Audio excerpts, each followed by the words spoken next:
हरियाणा में विपक्ष के नेता और पूर्व मुख्यमंत्री भूपेंद्र सिंह हुड्डा ने कहा है कि किसानों के मसले पर सरकार को अड़ियल रवैया नहीं अपनाना चाहिए। लोकतंत्र में हर किसी की बात सुननी चाहिए। तो किसानों के पैरवी करते हुए पूर्व मुख्यमंत्री भूपेंद्र सिंह हुड्डा का कहना है कि सरकार को उनकी बात सुननी चाहिए। वहीं कांग्रेस प्रदेश अध्यक्ष कुमारी शैलजा भी किसानों के मसले पर उन्होंने अपनी राय रखी है। देखिए, यही इन्हीं मूल्यों में क्या ना, इन्हीं मूल्यों के लड़े थे। स्वतंत्र होना चाहिए, देश को सबको अपना अधिकार है।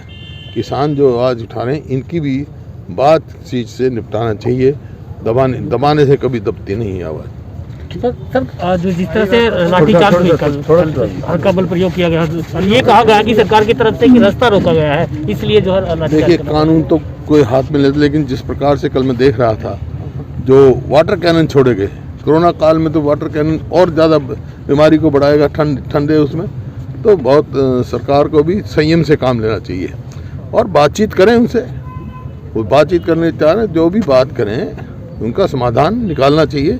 जैसा शुरू में मैंने कहा था, जब ये 3 कानून इन्होंने बनाए थे, कि चौथा कानून और लेके आए कि एमएसपी से कम कोई भी खरीद करेगा उसको सजा का प्रावधान होना चाहिए। अच्छा, किसान भी यही बात कह रहे हैं कि भाई एमएसपी उसमें मेंशन की जाए। आप लोगों ने भी यही कहा है, इसमें सरकार क्यों नहीं कर रही? क्या मंशा लगती है उसकी? ये तो देखो, हम तो एपीएमसी में हम पहले भी अमेंडमेंट लेके आए थे और ये कानून हमने रूल्स बनाए थे हरियाणा में। अब फिर जो विधानसभा का स्तर आएगा उसमें फिर हम अमेंडमेंट लेके आएंगे। पहले उसमें जो है ना, पेनल्टी का प्रावधान था, अब सजा का प्रावधान करेंगे। हुड्डा साहब, किसान आए हुए हैं, दिल्ली कूच कर रहे हैं, हो सकता है कि माहौल यहाँ पे बिगड़े। भारतीय जनता पार्टी सरकार ने पहले तो 3 कानून बनाए, तुगलकी फरमान लेकर आए, हमारे अन्नदाता, हमारे किसान की रीढ़ की हड्डी तोड़ने की कोशिश की है आपने। बजाय इसके कि आप उसको उसकी उपज के उचित दाम दें, न्यूनतम समर्थन मूल्य पर खरीद हो, आपने ऐसा तुगलकी फरमान जारी किया है, निजी हाथों में किसान को आपने बेच डाला है।